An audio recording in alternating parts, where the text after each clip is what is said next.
सुप्रभात दोस्तों।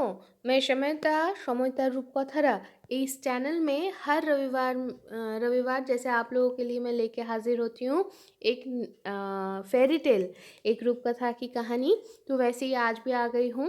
पिछले हफ्ते हम लोगों ने डिसाइड की थी, हम लोग ये सोचे थे कि बहुत दिन बंगाल नहीं गए, पश्चिम बंगों में या बांग्ला में नहीं गए, तो वहाँ की कोई एक स्टोरी हम लोग को सुनना है, पढ़ के जानना है।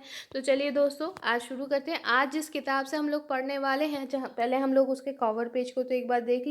अरे वाह, देखो, अच्छा खासा सिंग डाल के एक बहुत बड़ा राक्षस है, और उसके सामने देखो पक्षीराज जो घोड़ा है, उसमें एक राजपूत राजकुमार या राजकुमारी जो भी है, तो बैठी है और या बैठा है, और हाथ में एक तलवार है ना।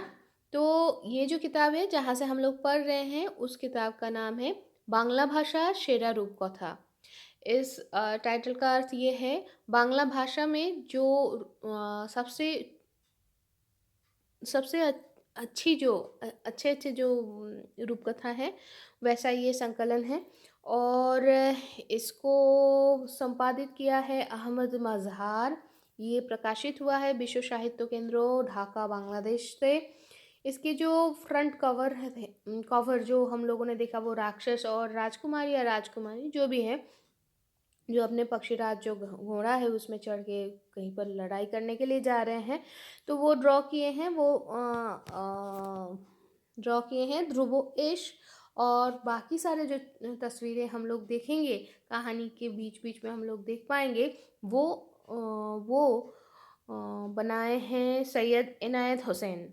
तो चलो दोस्तों, हम शुरू करते हैं। अच्छा, हम लोग इससे पहले से आज हम लोग जो देखेंगे, आज जो कहानी हम देखें पढ़ेंगे, वो है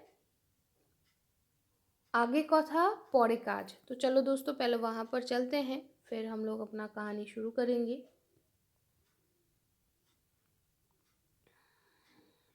ठीक, तो हम लोग पहुंच गए हैं कहानी के शुरू में। और ये एक कोई तस्वीर है जहाँ पर अंधेरा छाया है, और एक कोई बंदा घोड़े के ऊपर सवार है, और ये एक कोई लड़की है ना, एक लेडी है जो कहीं पर जा रही हैं, और उसको ही छुप के ये देख रहा है ये बंदा।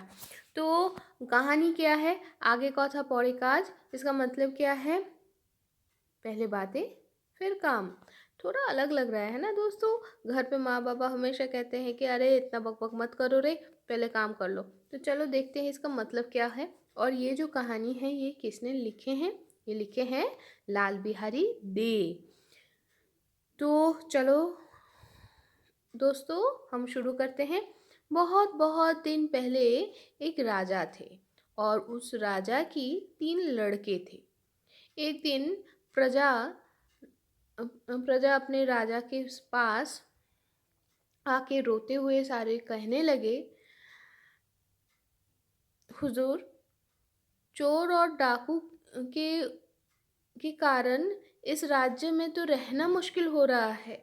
हम लोगों की जो थोड़ा बहुत संपत्ति है, उसको भी हम ठीक ठाक से संभाल के नहीं रख पा रहे हैं हुजूर। आपके पास हम लोग दरबार करने के लिए आए हैं। जैसे भी हो, ये जो चोर डाकू है ना, इन लोगों को पकड़ के आप सही वाला इन लोगों का विचार विचार कीजिए, और हम लोगों को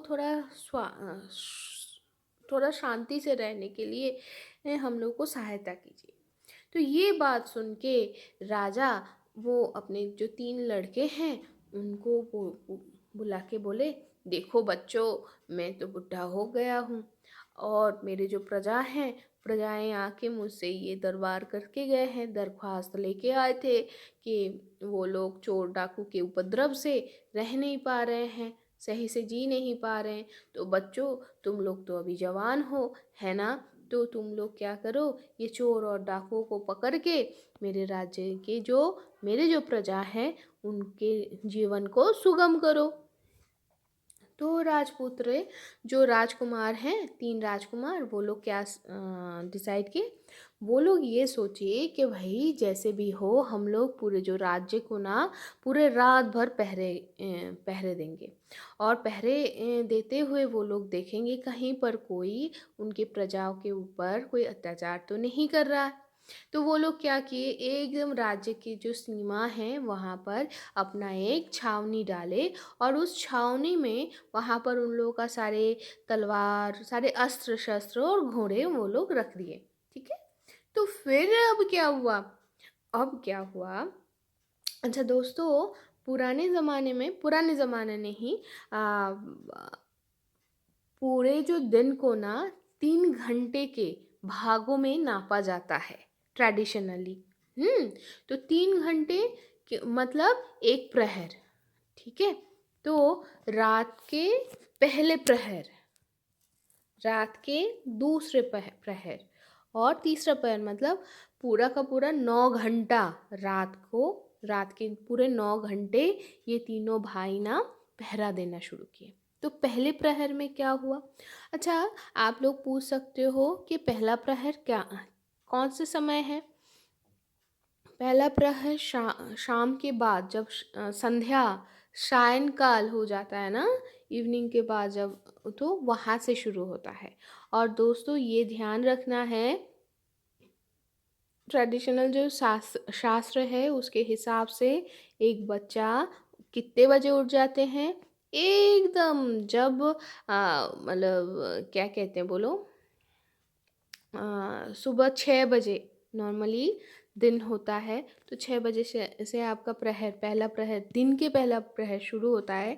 तो वहाँ से अगर हम हिसाब लगाएंगे ना, तो हमें एक अंदाज़ा आ जाएगा कि रात का पहला प्रहर है शाम के बाद, जो सायंकाल होता है उस समय से शुरू होता है।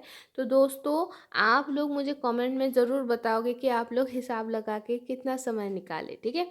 तो चलो बच्चों, रात की जो पहला प्रहर था वहाँ पर राजकुमार घोड़े में जो बड़ा सबसे जो राजकुमार थे ना, वो क्या किए, घोड़े पे सवार होके पूरा शहर का चक्कर लगाने शुरू कर दिए, लेकिन उनकी आंखों में कोई नहीं दिखा।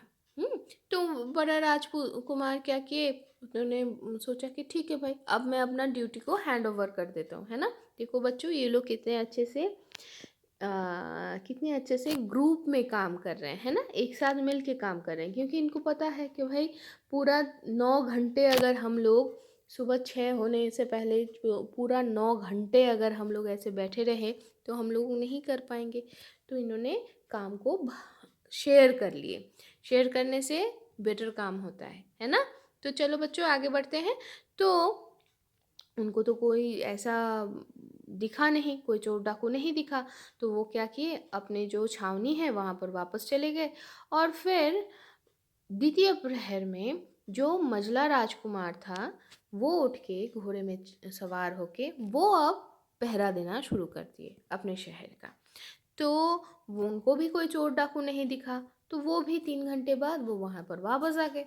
अब आया छोटा राजकुमार। छोटा राजकुमार जब नगर के परिक्रमा कर रहे थे, तब उनको क्या दिखा कि राजबाड़ी मतलब राजमहल, राजमहल के आसपास जब वो आए तो उनको दिखा कि एक बहुत सुंदर सी एक कन्या राजमहल से बाहर निकल के इतने रात में, क्योंकि वो आखिरी प्रहर की बात है ना, तो वो वापस जा रही है, मतलब वो वहाँ से राजमहल से निकल के वो जा रही है। वो जो सबसे पहले हम लोग जो तस्वीर देखे थे ना, अभी समझ में आ रहा है। देखो बच्चों, वो जो लेडी थी, वो जो लड़की थी, इसका मतलब ये सुंदर लड़की थी।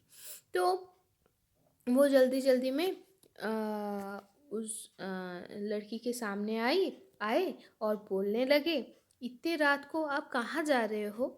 तो वो जो सुंदर सी कन्या है ना, वो उन्होंने ये जवाब दिए, मैं मैं राजलक्ष्मी हूँ, इस राजमहल की अधिष्ठात्री देवी हूँ। आज रात को महाराज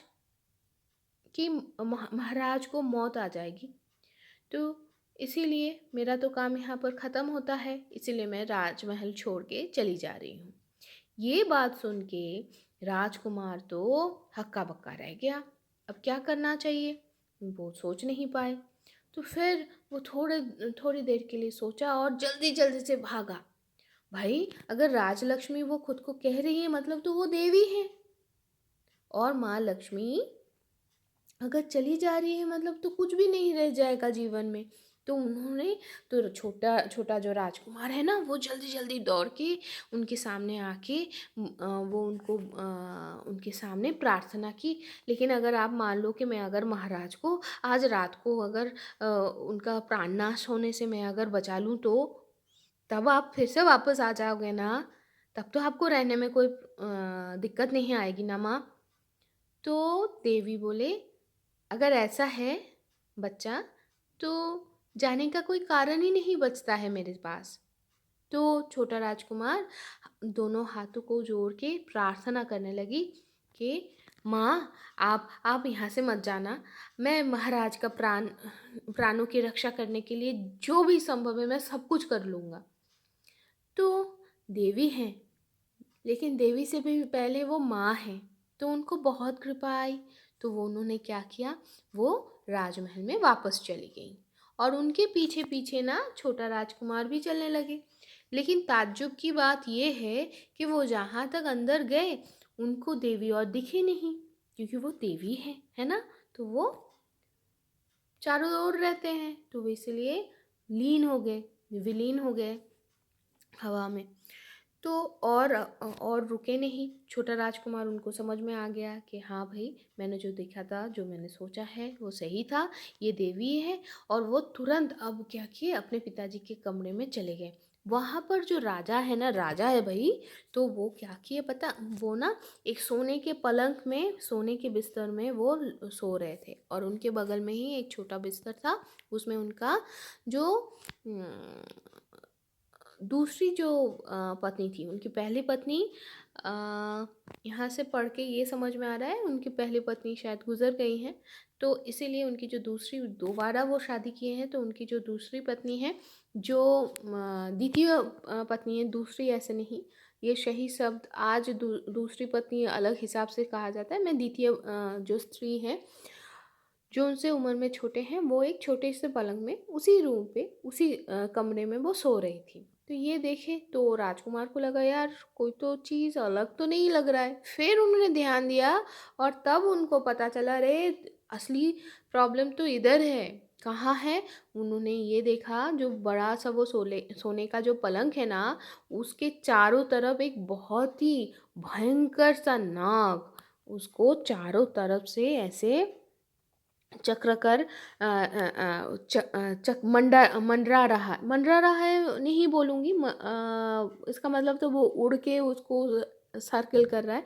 मैं ये कहना ज़रूर अच्छा होगा कि वो उस बिस्तर के चारों तरफ वो घूमे जा रहा है और वो और उसके हाव भाव से छोटा छोटा जो राजकुमार है उसको ये समझ में आ गया कि ये एक्चुअली सोच रहा है कि कैसे कैसे इसको डसे राजा को।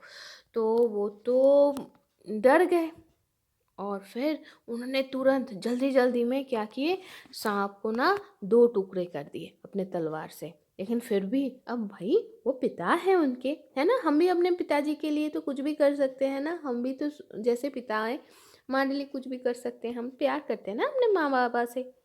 तो उसको चैन नहीं आया, उसको लगा यार दो टुकड़ों में बांटा है, अगर उसमें भी अगर ये डस लिया तो। तब उसने क्या किया, जल्दी जल्दी में ना उस सांप का 7 टुकड़ा कर दिया टोटल। और करके वो जो राजा के पास एक पान पात्र होता है, पाने डिब्बे बांग्ला में ये कहा जाता है। देखना कभी अपने दादा दादी से पूछना, दादियों से पूछना कि वो लोग अपने पास देखना एक तांबे या पीतल का बर्तन होता है, भगोना टाइप दिखने में होता है सुंदर सा। उसमें पान और पान का पूरा सारे मसाले एक जगह पे रखा जाता है। तो वैसा एक राजा के पास भी था। तो उन्होंने क्या किया, छोटे राजकुमार ने वो जो सांप का 7 टुकड़े किए थे वो टुकड़े उसमें डाल के बंद करके रख दिए। अब जब वो ये काटा-पीटी कर रहे थे ना, उसमें क्या हुआ, एक बूँद खून जो छोटी रानी है, मतलब द्वितीय रानी जो जिनको हम बोल रहे थे, छोटी रानी जो है, उनके ऊपर गिर गया। अब राजकुमार सोचे यार करूँ क्या? उनको तो पता है नहीं कि भाई ये जो साँप के खून में ज़हर है या नहीं, तब तो इतना उनको पता नहीं था। तो वो सोचे यार हाथ से पूछूँ? नहीं, एक काम करती हूँ, टाँग में कपड़े जड़ के 7 कवर से पूरा का पूरा मोटा एक लेयर बना के उससे मैं चाट देता हूँ। तो उससे क्या होगा, कपड़े में रख जाएगा और जीभ से जब हम चाट रहे तो वो बारीक से लगेगा, तो माँ की नींद भी नहीं टूटेगा। लेकिन भाई जितना भी करो, कुछ तो हरकत हो रही है, हलचल तो हो रही है।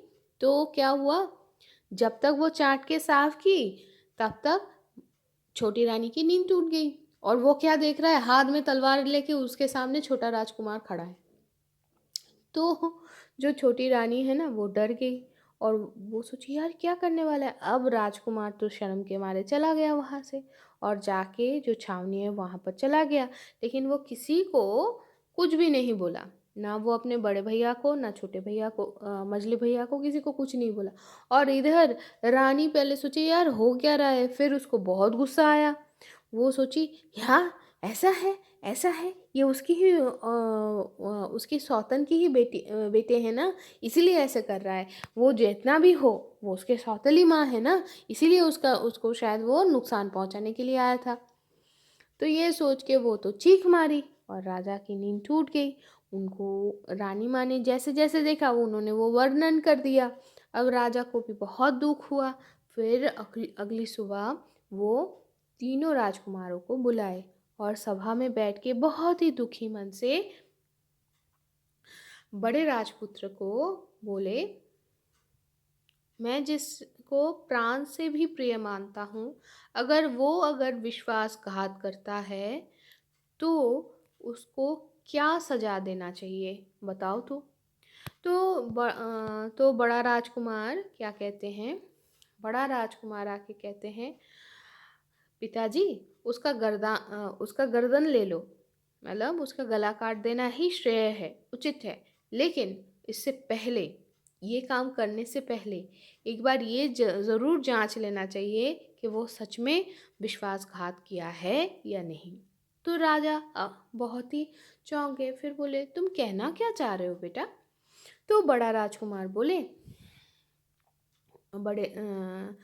तो राजकुमार बोले, बड़े राजकुमार बोले, तो पिताजी मैं आपको एक कहानी बोलूं, तो आप सुनिए।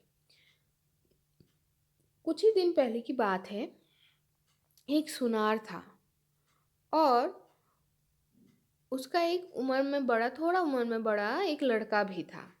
उस लड़के का मतलब इतना उम्र हो चुका था कि उसकी शादी हो चुकी थी और उसकी एक बीवी भी थी। तो अब ये जो बीवी है ना, ये जो सुनार की जो बहू है, उसको जानवरों की भाषा समझ में आती थी। कितनी अच्छी बात है ना, हम लोग को अगर समझ में आता है तो हम लोग भी उनसे बातें कर पाते। लेकिन उसकी ये जो उसकी ये जो आउट ऑफ द वे ये जो नॉलेज है, इसके खबर किसी के पास नहीं था। तो एक रात को क्या हुआ, ये जो लड़का और उसकी बीवी दोनों सो रहे थे। अब गांव की बात है भाई, गांव में सियाल मतलब फॉक्स, डाक मतलब अच्छा, शियाल का और एक न मतलब शियाल का ऐसा है कि वो लोग ना हर प्रहर में, थोड़ी देर पहले ही हम लोग प्रहर की भी कहानी सुने हैं ना, तो हर प्रहर में वो मतलब चिल्लाते हुए सबको, क्यों ये होता है पता नहीं, लेकिन वो चिल्लाते हुए इनका बायोलॉजिकल इंस्टिंक्ट है। वो चिल्लाते हुए ऐसे आवाज़ करके सबको बुला देते हैं कि भाई उठो जागो, ऐसे करके। पहरेदार कह सकते हो, नेचर का पहरेदार। तो ऐसे ही सियाल मतलब फॉक्स ऐसे ही आवाज़ करते हैं। तो उनके घर के बगल से एक नदी बहती थी और बह के जा रही नदी थी और उसके बगल में एक सियार था और वो अचानक से बोल पड़ा मतलब वो अचानक से चिल्लाया। हमारे लिए चिल्लाना है, लेकिन ये जो बहू है, सुनार का जो बहू है, वो तो समझ पाता है ना। तो वो आवाज़ समझता है जानवरों का, तो उसके लिए वो कथन था। वो क्या सुन रहा है, अरे देखो देखो, एक शव नदी में बह के जा रहा है, उसके हाथ में ना एक हीरो की अंगूठी है। अगर ये जो शव है, इसको अगर उठा के किनारे लेके आता है और जो अंगूठी वो खोल के लेके जाए, तो उसका भी लाभ, और मैं इस शव को खा के मेरा भी भूख शांत कर सकता हूँ। बच्चों, इसको सुन के आप लोगों को थोड़ा अजीब लग रहा होगा, लेकिन नेचर में हर एक चीज़ का खाद्य और खादक इस रिलेशनशिप में है। तो अगर कोई मांसाहारी है या कोई शाकाहारी है, ये ध्यान रखना कि उसकी जो नेचर है, वो प्रकृति की ही वरदान है, और उससे वो प्रकृति का ही कोई ना कोई काम को अंजाम दे रहा है या दे रही है। तो कोई भी वेज हो या कोई भी नॉन वेज हो बच्चों, उसमें कोई हानि नहीं है। सिर्फ इतना ध्यान रखना है कि आप जो भी कर रहे हो, उससे आप किसी को या किसी के भावनाओं को चोट ना पहुंचाओ। तो बच्चों, कहानी में वापस चले तो क्या हुआ, अब सियार जो है, उसकी ये बोली तो बहू को समझ में आ गई, सुनार की बहू को तो समझ में आ गई। तो उसको बहुत लोभ हुआ, पता है। तो वो ना धीरे धीरे उठ के चल के घर के बाहर निकल के उस शव के पास, मतलब नदी के पास वो जाने लगी। अब उसका जो पति है, उसका वो तो सोया था, लेकिन वो नींद में नहीं था। तो उसको लगा, यार मेरी बीवी इतनी रात गए कहाँ जा रही है, और इतने रात गए अगर नदी के किनारे जाएगा तो कुछ ना कुछ अनर्थ तो होगा। अच्छा, तब के ज़माने में क्या है, अगर आपको बात तब तब के ज़माने में ये था कि ज़्यादातर लोग ना मान लो कि सुसु या पॉटी के लिए भी वो लोग नदी के किनारे चले जाते थे। तो इनको लगा, यार मेरी बीवी है, उसकी सुरक्षा मेरा जिम्मेदारी है, तो वो उसके पीछे पीछे चलने लग गया। फिर बंदे ने क्या देखा, वो तो दूर में था ना। भाई, कोई अगर अपने आप को रिलीव करने के लिए गया है, तुम थोड़े ना उसके बगल में खड़े होके देखोगे, हाँ भैया तुम्हें जो करना है करो, मैं तुम्हारा पहरेदार हूँ। तो थोड़ा सा दूर में रह के वो देखने लगा। तो वो दूर से देख क्या देखा पता है, उसकी बीवी एक शव खींच के लेके आई नदी के किनारे। फिर उसके हाथ को खींचता रहा, उसकी उंगलियों को पकड़ के खींचातानी करने लगा। ये दृश्य सच में भयंकर है। अब ऊपर से क्या है, पानी में बहुत देर रहने के कारण उसका जो उंगली है वो फूल गया था। तो जो हीरे का जो अंगूठी है ना, वो निकल नहीं पा रहा था। तो ये जो सुनार की जो बहू है, उसको सूझा नहीं कि वो क्या करे। तो जहाँ तक उसको सूझा नहीं, उसने क्या किया पता है, उसने वो उंगली को दांत से काट दिया, और काट के वो हीरे का जो अंगूठी है ना, वो निकाल लिया। ये देख के सही मायने में इतना डर लगा उस सुनार के जो लड़का है उसको। वो लड़का तो डर के मारे तुरंत भाग के अपने घर कमरे में आया और चादर ओढ़ के सो गया, ताकि उसकी बीवी को कुछ पता ना चले। वो क्या सोच रहा था, यार ये तो राक्षसी है जो शव खाती है।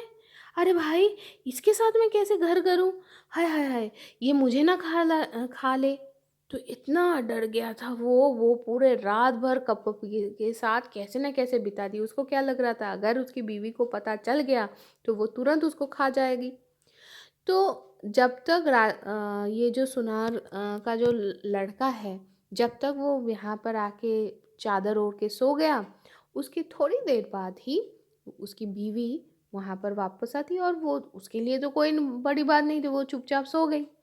अब सुबह होते ही पहले ही तो ये सुनार का जो लड़का है, सुनार को जाके बोले, पिताजी आपने मुझे कैसे लड़की से शादी करवा दिया, वो थोड़ी ना लड़की है, वो तो राक्षसी है। पता है वो कल रात को क्या किया है, वो ना एक शव को वो काट काट के खा रही थी। बाबा, आप किसके साथ मुझे ऐसे रखने के लिए जीवन भर के लिए आप बांध दिए हो, किसी दिन वो मुझे ना खा जाए। भाई बहुत डर गया था वो।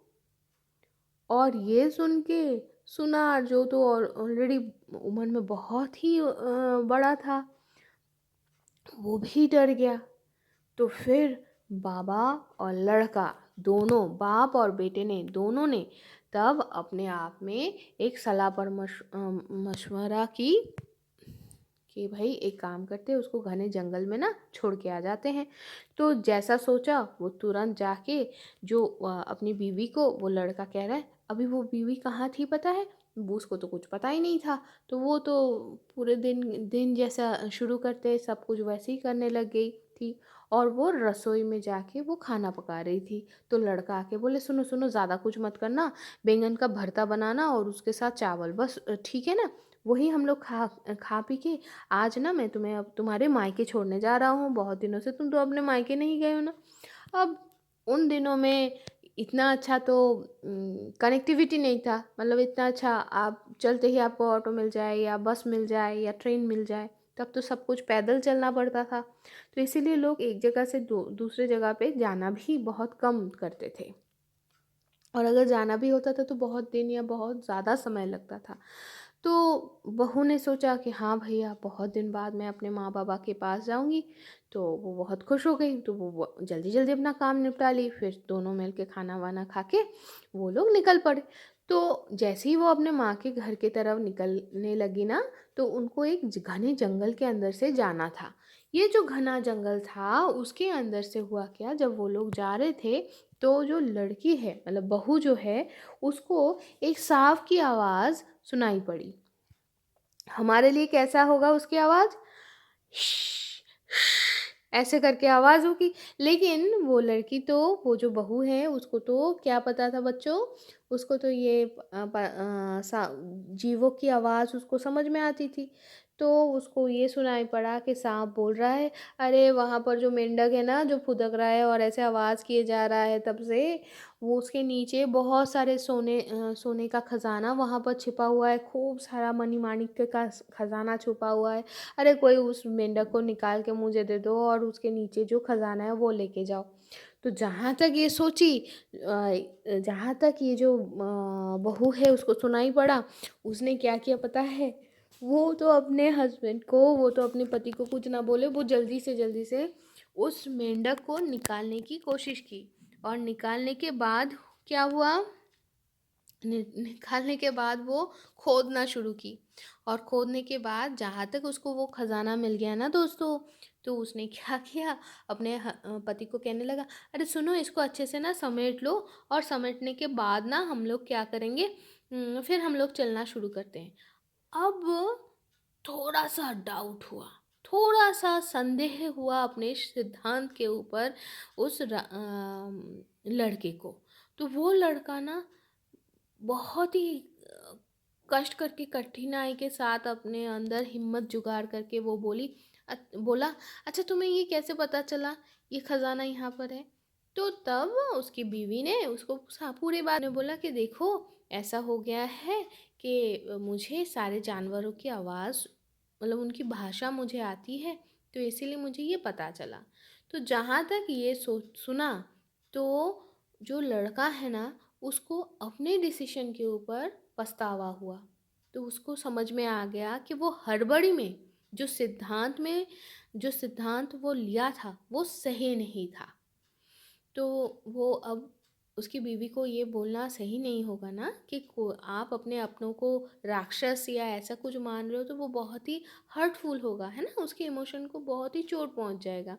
तो उस लड़के ने बोला, अच्छा सुनो ना, अभी तो बहुत रात हो गया है, रात नहीं, बहुत देर हो गई है, आज आप तुम्हारे मायके नहीं चलते हैं, आज हम लोग पहले घर पे ये सारे खजाना रख के फिर हम लोग कल सुबह फिर से चलेंगे, तो चलो अभी चलते हैं। तो ये सुन के उस लड़की को, मतलब बहू को, ये लगा कि हाँ सही बता रहा है ये इतना भारी वजन लेके कहाँ ढो ढो के, अभी भी और बहुत सारा रास्ता बाकी है, वहाँ पर कैसे जाएंगे। तो ये सोच के वो दोनों वापस चले गए। अब ये जो लड़का था, इसको लगा कि इसको सबसे पहले अपने पिताजी को सच के साथ रूबरू करना ज़रूरी है, लाजमी है। तो वो अपनी बीवी को बोला, सुनो, तुम ना जो पीछे के जो छोटी दरवाज़ा है ना, वहाँ से तुम चले जाना, अंदर आना, मैं पिताजी से पहले बात कर लूँ, और ये जो खजाना है मैं पहले उनको दे देता हूँ। क्यों? क्योंकि बड़े हैं, बड़ों को ज़्यादा अनुभव है कैसे धन को, संपत्ति को या पैसे को कैसे जोड़ना है और कैसे उसको अच्छे से खर्चा करना है। तो वो ये सोच के ये बोल के लड़के ने सामने जो मेन दरवाज़ा है ना वहाँ से वो घुस गया। लेकिन भाग्य का परिहास देखो बच्चों कि वो जो सुनार थे ना, सुनार को कुछ काम था तो इसलिए वो अंदर घर के अंदर वाले जगह पे आए थे जहाँ पर वो पीछे वाला जो दरवाज़ा होता है ना वो खुलता है। तो वो अचानक से ऐसे अपने बहू को देखा। उसके दिमाग में क्या था, उसके पास क्या इन्फॉर्मेशन था कि भाई ये तो राक्षसी है। वो तो डर गया और उसके हाथ में एक हथौड़ा था, सुनार का एक हथौड़ा होता है ना, तो वो उस हथौड़े से ना, वो तो तब डरा हुआ था कि ये जो है ये राक्षसी है और ये इसको खाने के लिए आया है और ज़रूर इसने मेरे बेटे को भी खा लिया है और इसीलिए ये छुपते छुपाते पीछे के दरवाजे से आ रही है, अंदर घुस रही है। तो इस डर के मारे उसने अपने हथौड़े से बहुत ही भयंकर वाला बहुत ही भयंकर वाला एक वार किया और जिससे उस लड़की की देहांत हो गई। अब पिताजी को सामने के इसमें नहीं सामने घर के सामने जो जगह है वहाँ पर ना देख के वो ढूंढते ढूंढते जो सुनार का लड़का है वो अंदर आ गया और आके क्या देखता है, उसकी बीवी जो है वो मरी पड़ी है। तो ये देख के उसको बहुत ही पछतावा हुआ और इतना ज़्यादा उसको दुख हुआ। वो अपने पिताजी को बोला लेकिन वो दुख हुआ, लेकिन इस दुख का क्या, वो तो अपने बीवी को वापस नहीं ला सकती। तो यहाँ पर ही यहाँ पर ही बड़े राजकुमार ने अपना कहानी को ख़त्म की और फिर अपने पिताजी को मतलब महाराज को वो कहने लगे कि पिताजी, महाराज, आपने जो पूछा इसी कारण के वश आप देखो कि किसी का भी अगर आप गला काटने के लिए आप बोल रहे हो, अगर ये सज़ा सुना रहे हो, किसी को भी सज़ा देने से पहले एक बार सही में मायने में जांच लेना चाहिए कि वो सही में अपराधी है भी या नहीं। तो बड़े राजकुमार का ये सारी बात सुन के महाराज चिंतित हो गए, वो सोचने पे मजबूर हो गए। फिर उनको लगा कि चलो एक काम करते हैं, मजले बेटे से पूछ लेते हैं कि हुआ क्या, उसका क्या मत है, उसका क्या राय है। तो मजले बेटे ने भी ये बोला, मजले बेटे से महाराज ने वही पूछा, बोला भी कि भाई देखो, जिसको हम प्राण प्राण से भी प्रिय मानते हैं, भरोसा करते हैं जिस पे, अगर ऐसा इंसान आपके साथ विश्वासघात करता है तो उसको क्या सज़ा देना चाहिए। तो मजला राजपुत्र राजकुमार ने बोला, पिताजी, उसका गर्दन तो लेना लाजमी लगता है, लेकिन एक बात बोलूं, किसी को भी प्राण दंड देने से पहले एक बार ये विवेचना करना ज़रूरी है, ये आत्ममंथन करना ज़रूरी है, ये ढूंढना ज़रूरी है कि उसने सही में, मतलब जिस अपराध के लिए उसको ये सज़ा सुनाया जा रहा है वो सच में वो किया भी है या नहीं, या सच में उसके लिए वो हकदार है भी या नहीं। तो ये जब सुना तो महाराज ने फिर से बोला, ठीक है भाई, तुम क्यों ऐसे बोल रहे हो, मुझे एक्सप्लेन करने करो। तो मजला राजकुमार बोले, तो पिताजी, मैं आपको एक कहानी सुनाऊं, आप सुनोगे क्या महाराज? तो उन्होंने बोला, हाँ ठीक है, सुनाओ। तो मजला राजकुमार ने भी एक कहानी सुनाना शुरू किए। ये कहानी ऐसा है कि ये कहानी शुरू हो रहा है एक राजा जिसको बहुत ही शिकार का शौक था, उनको शिकार करना पसंद था और उनके घोड़े को लेके, उनका ये जो घोड़ा था ना ये बहुत ही भरोसेमंद था और बहुत सालों से उनके साथ था और ये घोड़ा जैसे उनके ही दूसरा एक अंश के तरह उनके साथ रहता था। तो एक दिन ये राजा जंगल में चले गए शिकार के लिए, लेकिन उनके जो संगी साथियाँ थे ना, उनको वो पीछे बहुत दूर रख के आगे बढ़ चुके थे। अब चलते चलते उनको बहुत ज़्यादा प्यास लगी, तो वो घना जो जंगल है ना, वो चारों तरफ वो देखने लगे। और थोड़ा दूर आगे बढ़ के भी उनको कोई गांव नज़र नहीं आया। तो थोड़ी दूर जाने के बाद उनको क्या दिख रहा है, एक पेड़ से ना टप टप टप करके पानी गिरने जैसे कुछ गिर रहा है। पानी जैसे ही स्वच्छ था। उनको लगा कि ठीक है भाई, ये हो सकता है कि ये जो पेड़ है उसके ऊपर शायद बारिश से कैसे ना कैसे पानी जमा हुआ होगा और वो ही बूंद बूंद गिर रहा है।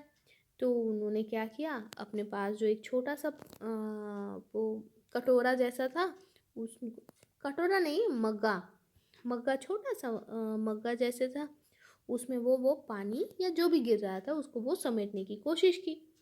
और जब वो पूरा का पूरा भरने गया और वो पीने जाते ही घोड़े ने क्या किया, घोड़े ने थोड़ा सा हिल गया और हिल के वो उस कप को, उस मग्गे को फेंक दिया।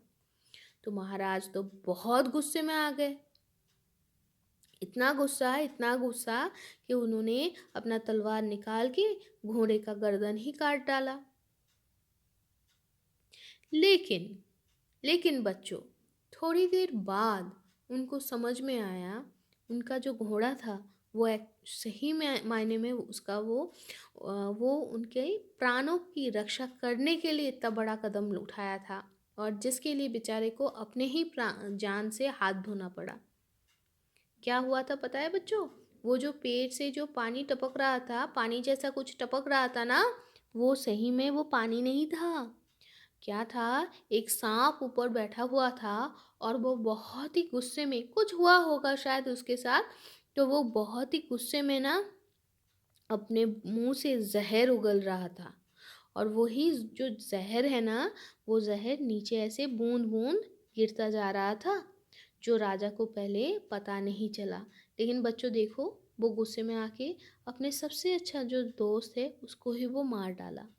तो मजला राजकुमार, मजला राजकुमार है, वो ये कहानी अपने पिता महाराज को बोले, और बोलने के बाद उनको बोले कि इसीलिए महाराज, मैं आपको ये बोलना चाह रहा हूँ कि किसी का भी गर्दन काटने से पहले पहले एक बार सही मायने में जांच कर लेना चाहिए कि सही में वो दोषी है भी या नहीं।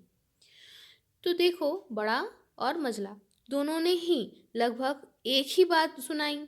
तो तब महाराज को लगा कि चलो भाई, मैं एक काम करता हूँ, छोटा राजकुमार को भी बुला लेता हूँ। और वो बुला के एक ही बात उससे भी कहा कि देखो, अगर तुम किसी को बेइंतहा भरोसा करते हो, प्यार करते हो, अगर वो ही तुम्हारे साथ अगर विश्वासघात करता है, तो तब तुम उसको क्या सज़ा देना चाहते हो? तो छोटा राजकुमार बोले, निस्संदेह है, उसका जो गर्दन है वो काट देना चाहिए, क्योंकि विश्वासघात का एक ही सज़ा होना चाहिए। लेकिन किसी को किसी को या किसी के खिलाफ इतनी बड़ी एक कदम उठाने से पहले जांच लेना चाहिए कि वो सही में विश्वासघाती है भी या नहीं, और अगर है भी तो क्यों किया है, उसका कारण क्या है, इसकी जड़ तक जाना चाहिए। तो छोटे राजकुमार ने बोला, पिताजी, मैं आपको पिता महाराज, मैं आपको एक कहानी सुनाऊं? तो बोले, वो पिताजी से अनुमति लिए। अच्छा बच्चों, यहाँ पर ये सारे उनको महाराज बोल के बुला रहे हैं, क्योंकि यहाँ पर संपर्क नहीं, संबंध नहीं, यहाँ पर वो लोग एक राजा के सामने आए हैं। न्याय विचार जब करना होता है तो हर संपर्क से ऊपर उठ के न्याय विचार करना होता है। तो क्या हुआ, तो छोटा राजकुमार ने अपना कहानी शुरू की महाराज से अनुमति लेके। वो बोलने लगा, एक समय में एक राजा था, और उनकी जो राजप्रासाद था, राजमहल था, वहाँ पर एक बहुत ही अजूबा एक पंछी थी। उस पंछी का नाम था शूक। बच्चों, आप लोग शूक और सारी, ये भी एक रूपकथा की ही दो कैरेक्टर हैं। कभी अगर मौका मिला, समय नहीं मौका मिला, तो मैं आप लोगों से ज़रूर वो कहानी भी आप लोगों से शेयर करूँगी। तो ये जो था शूक, ये शूक पाखी यह पंछी जो है ये बहुत ही आश्चर्य मतलब बहुत ही अजूबा पंछी थी। पता है इनको ना बातें करना, सही में बातें करना आता था इंसानों की तरह। और इनके सोच विचार और इनकी जो ज्ञान था, ज्ञान ना ये बहुत ही ज़्यादा था। ये जो पंछी थे ये बहुत ही ज्ञानी पंछी माना जाता था। तो एक दिन ये पंछी क्या किया, बाकी दिनों की तरह ये उड़ने लगा और जो खेत था सामने, बहुत ही खुला हुआ सुंदर सा खेत, वहाँ पर जाके वो थोड़ा सा उड़ के आने लगा। तो इतने देर में उसको अपने माता पिता के साथ मुलाकात हो गई। अब बहुत दिनों से वो अपने माता पिता के पास नहीं गया था। तो क्या किया उसने, जहाँ तक उसके माता पिता ने अपने बच्चे को देखा तो उन्होंने बोला, बेटा बहुत दिन तो तू घर नहीं आया है, एक काम करना हमारे साथ चल, कुछ दिन हमारे साथ बिता के फिर वापस आ जाइयो। तो देखो हम सारे अपने माँ बाबा के पास जाना चाहते हैं ना। तो उन्होंने बोला, माँ मैं तो राजा के पास रहता हूँ, उनका काम करता हूँ, तो उनसे मैं एक बार अनुमति लेके वापस आता हूँ। मैं कल आप लोगों के साथ चलने के लिए तैयार हो जाऊँगी। मैं आज जाता हूँ वापस, उनसे अनुमति ले लूँ। तो ये सुन के उनके माँ बाबा भी उनको अनुमति दे दी कि हाँ बेटा तुम सही कह रहे हो, तुम जाओ महाराज के पास जाके उनसे अनुमति लेके वापस आ जाओ।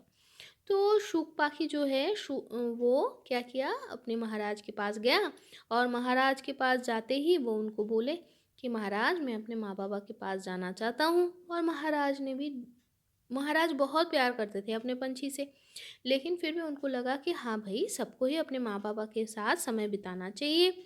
तो उन्होंने उनको अनुमति दे दी, लेकिन सिर्फ 15 दिन के लिए। तो शुक पाखी क्या करते हैं, अगले दिन अपने माँ बाबा के साथ अपने माँ बाबा के पास वो चले जाते हैं। पता है वो लोग ना एक द्वीप में रहते थे, एक द्वीप जो बहुत ही मतलब समुंदर के पूरे बीचों बीच में एक टापू की तरह है, वैसी जगह पे रहते थे। और वो टापू में ना बहुत ही अजूबे अजूबे पेड़ पौधे होते थे। तो जब 15 दिन बीत गया, ये शुक पाखी जो है ये जब वो वापस आने को वापसी की तैयारी करने लगा और अपने माँ बाबा से माता पिता से अनुमति मांगने लगा। तो देखो बड़े हैं ना, देखो उनके पास कितना सोच विचार है। तो उन्होंने क्या कहा शुक पाखी को, बेटा तुम यहाँ से वापस तो जाना चाहते हो, सही डिसीजन है, लेकिन जाने से पहले यहाँ से कुछ एक उपहार भी राजा के लिए लेके जाओ। देखो ये जो पेड़ देख रहे हो, इसका जो फल है ये अमृत समान है, तो आप ये लेके जाओ, एक फल राजा के लिए लेके जाओ। तो वो पंछी क्या किया, फल जो है ना बहुत सुंदर सा था और थोड़ा भारी भी था। तो शुक पाखी क्या की, उसको लेके अपने होठों में पकड़ के वो उड़ना शुरू की, उड़ान भरना शुरू की। लेकिन भाई कोई एक बोझा लेके जाते हो तो आपका गति मंद हो जाता है, मृदु हो जाता है, आप धीरे चलते हो। तो बेचारा एक ही दिन, जो पहले एक ही दिन में अपने घर पहुंच गया था राजमहल से, आज उसको वही रास्ता वापस आने में रात हो गया, वो पहुंच नहीं पाया राजमहल। तो उसने क्या किया, एक जंगल के एक पेड़ में वो आश्रय लिया। और अब वो पड़े बहुत दुविधा में, वो ना वो उस फल को रख पा रहा है, उसको लगा कि अगर पेड़ के डाली में रखूं और ये गिर गया तो बेचारा सोचा कि ऐसे लेके भी तो मैं पूरा रात भर नहीं बैठ सकता हूँ, मुझे तो नींद आ रहा है, मेरे होठों से भी वो फिसल के जा सकता है। तो फिर उसने क्या देखा, वो पेड़ में ना एक छोटा सा होल है। उस होल में वो उसने क्या किया, भाई इसमें ही मैं टिका के रख देता हूँ। लेकिन उसको ये नहीं पता था कि उस छेद में एक सांप रहता है। अब सांप को क्या लगा, अरे भाई ये क्या आ रहा है, ये मुझे मारने जा रहा है क्या। तो वो उस डर से वो उसको काट दिया, उस फल को काट दिया। लेकिन शुक पाखी को ना ये पता नहीं चला कि क्या हुआ है। तो फिर क्या हुआ कि वो सुबह हुआ, उस फल को लेके उड़ान भर दी। फिर वो राजमहल आ गया, उसको दिखा कि राजा उस सभा में बैठा हुआ है। तो वो अपने राजा के लिए वो फल लेके दे दिया। अब राजा को वो फल बहुत सुंदर लगा, उसका सुंदर जो महक है उसको बहुत लुभाया, अच्छा लगा। तो वो खाने जा रहे थे, क्योंकि वो शुक पाखी को बहुत ही भरोसा करते थे। लेकिन हुआ क्या बताएं बच्चों, हुआ ऐसा कि जो मंत्री है उन्होंने एक क्या उनको लगा, वो अपने सोच विचार से बोले, महाराज ये तो पंछी है, ये भी हो सकता है वो आपके लिए तो फल लाया है प्यार से, लेकिन ये भी हो सकता है कि उसको ये पता नहीं चला हो कि ये जहरीला है या ये अच्छा वाला फल है। तो एक काम कीजिए ना महाराज, इसका थोड़ा अंश या ये फल पहले किसी से चखवा लो। तो राजा ने क्या किया, मंत्री ने बोला है तो उन्होंने क्या किया, उस फल को ना एक कौवे को पहले खाने के लिए दिया। अब कौवा बेचारा थोड़ा सा उसमें जहाँ तक उसमें टेस्ट की, वो मर गया। क्यों? क्योंकि वो जहरीला हो चुका था ना वो फल। किससे जहरीला हो गया था? वो जो सांप ने डसा था ना बच्चों, इसीलिए। तो जहाँ तक ऐसे उन्होंने सोचा, जहाँ तक महाराज ने ये देखा, तो उनको बहुत गुस्सा आया। उन्होंने बिना पूछे ही शुकपा की जो है ना उसको मार डाला। ठीक। और वो जो फल का जो बीज है, उस बीज को शहर के एकदम आखिरी छोर में एक जगह पे उसको उन्होंने मिट्टी के नीचे गाड़ दी। और फिर कुछ दिन बाद ना उससे एक बहुत सुंदर सा पेड़ उग गया, पेड़ हो गया, और उस पेड़ से बहुत ही सुंदर सुंदर फल होना शुरू हुआ।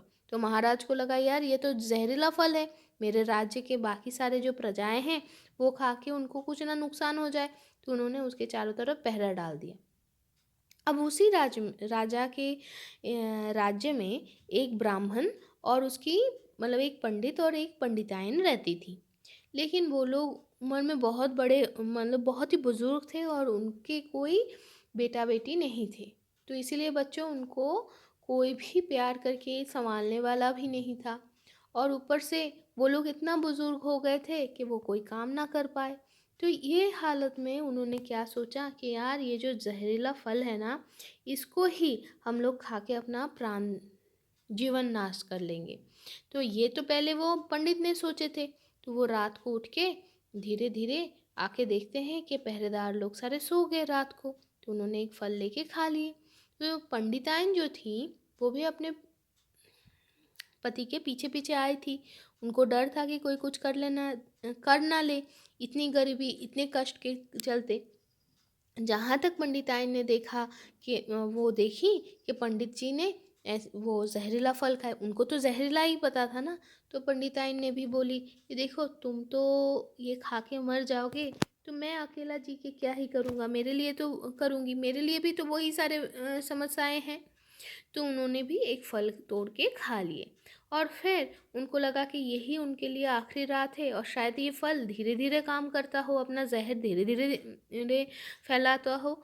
तो इसलिए वो लोग तुरंत नहीं मरे, तो वो अपने घर वापस आ गए और वहाँ पर वो सो गए, इसी सोच से कि कल की सुबह वो लोग देख नहीं पाएंगे। वो इतना निराश हो गए थे। लेकिन जब दूसरे दिन सुबह हुई, वो लोग जब उठे, तो उनको लगा कि उनके हाथ पैर में बहुत ज़ोर आ गया है। उनको समझ में नहीं आया उनके आस पड़ोस के सारे लोग क्या देखे। वो लोग तो ताज्जुब हो गए। वो लोग देखे पंडित और पंडिताइन का तो उम्र ही कम हो गया है, जो उनके जो सफ़ेद बाल पूरे काले हो गए हैं, उनके जो सिकुड़े हुए जो चमड़ा है, वो त्वचा है वो पूरा जवान इंसानों की तरह एकदम खचाखच सुंदर हो गया है। तो ये खबर महाराज के पास बहुत जल्दी पहुंच गया। फिर उन लोगों ने बोला कि वो लोग उस जहरीला फल को खा के उनके पास ये हुआ है, उनके साथ ये घटना घटित हुई है। तो तब जाके महाराज को समझ में आया। दो बच्चों, मैं ये ज़रूर बोलूँगी कि शायद महाराज को ये कभी ना पता चला हो कि कैसे वो फल जहरीला हो गया है, लेकिन उनको ये पता चला कि जो शुक पाखी, उनका जो सबसे प्यारा जो पंछी था, वो इंटेंशनली कोई गलत चीज़ उनके पास नहीं लाए थे, वो कोई गलत चीज़ नहीं लाया था।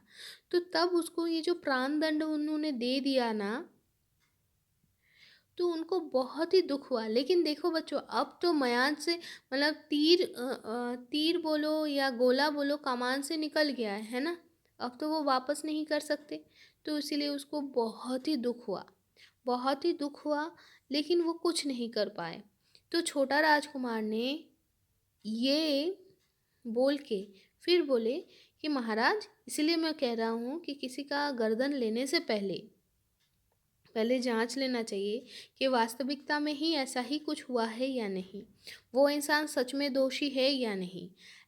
तो बोल के उन्होंने बोला कि मैं कल रात को आपके कमरे में आया था, और आप कोई भी सिद्धांत ले, कोई भी डिसीजन ले, उससे पहले मैं आपको पूरी बात बताना चाहता हूँ कि कल रात को जब मैं पूरे शहर में चक्कर काट रहा था पहरे देने के लिए, तो मैंने क्या देखा कि एक बहुत ही सुंदर सी कन्या हमारे राजमहल से वो निकल के चले जा रहे हैं उस रात को। और मैंने जब उनसे पूछा तो उन्होंने बोला कि वो इस राजमहल की राजलक्ष्मी हैं और राजा मर जाएंगे आज रात को, इसी दुख से वो राजमहल को त्याग के जा रही हैं। तो तब उन्होंने राजलक्ष्मी से ये प्रार्थना की कि आप वापस आइए माता, लेकिन मैं राजा की प्राणों की रक्षा ज़रूर करूँगा। तो ये सुन के माँ राजलक्ष्मी तो वापस आ गई और इधर मैं आपके कमरे में आया और आके मैं क्या देखता हूँ कि एक सांप है जो आपके पलंग के चारों तरफ मंडरा रहा है, घूम रहा है आपको डसने के लिए। तो मैंने तब क्या किया, उसको मार के उसका 7 टुकड़ा करके आपके जो पान का जो बाटा है, जो डिब्बे है, उसके अंदर में डाल के अंदर रख दिया मैंने। लेकिन ये सारे करते हुए माँ के, छोटी रानी के ऊपर खून की बूंद गिर गई, जो मैंने कपड़े से लपटा हुआ जीभ से चाट के साफ कर दी। लेकिन इसी बीच माँ जाग उठी और उनको ये लगा कि मैं उनको नुकसान पहुंचाने के लिए वहाँ पर आया हूँ। तो अब ये सारे मैं सच्चाई आपके साथ मैंने बांट ली। अब अगर आपको लगता है कि आप मेरे सर कलम करना चाहते हो तो आप कर सकते हो। तो महाराज जब ये सारी बातें सुने, उनको समझ में आ गया कि भाई उनकी जो रानी है वो भी गलत सोच के, इतना डर के मारे ये सब बोल दी है, और उसके जो छोटे बेटे हैं जिनसे वो इतना प्यार करता है वो विश्वासघात नहीं किया है। तो वो बहुत खुश हुए और खुश होने के बाद वो उनको और भी ज़्यादा प्यार करने लगे। तो बच्चों, मेरी कहानी जो है आज के लिए यहाँ पर ही ख़त्म होता है। तो बांग्ला में कैसे इसको ख़त्म करते हैं, मैं बोलूँ, आमार कथाटी फुरोलो नोटे गाछटी मुड़ोलो। तो बच्चों, आज की स्टोरी से हम लोगों को 2 सीख बहुत बहुत गहराई के साथ मिलती है। एक तो है हड़बड़ी में काम नहीं करना चाहिए, और दूसरी बात यह है किसी ऐसा भी हो सकता है कि किसी से आपको नुकसान पहुंच रहा है या नुकसान पहुंचने लायक हो गया है, लेकिन ये बात हमेशा लाजमी नहीं है कि वो सच में आपकी नुकसान करना चाह रहा है। ये भी हो सकता है कि परिस्थिति ऐसा हो गया है कि आपको लग रहा है कि वो आपका नुकसान करने के लिए आतुर है। तो बच्चों, किसी भी डिसीजन लेने से पहले जांच करना सबसे ज़्यादा ज़रूरी है। पहले ही कोई डिसीजन एकदम एक झटके में लेना सही नहीं है। और क्या चीज़ है, और एक चीज़ है, अगर बड़े भी आपसे कभी आपके राय जानने के लिए कुछ कहते हैं बच्चों, तो आप लोग बेझिझक कहोगे, और बेझिझक कहना ज़रूरी है, निर्भीक होकर कहना ज़रूरी है, लेकिन प्यार से, है ना बच्चों। तो आज ये कहानी यही ख़त्म होती है। मैं आशा करूँगी समयता रूपकथारा इस चैनल के साथ आप लोग रहोगे। जिनको भी पसंद आया है आप लोग ज़रूर मुझे कमेंट में लिखना। तो बच्चों, मेरे साथ रहो, कहानी सुनते रहो, और आज के लिए टाटा।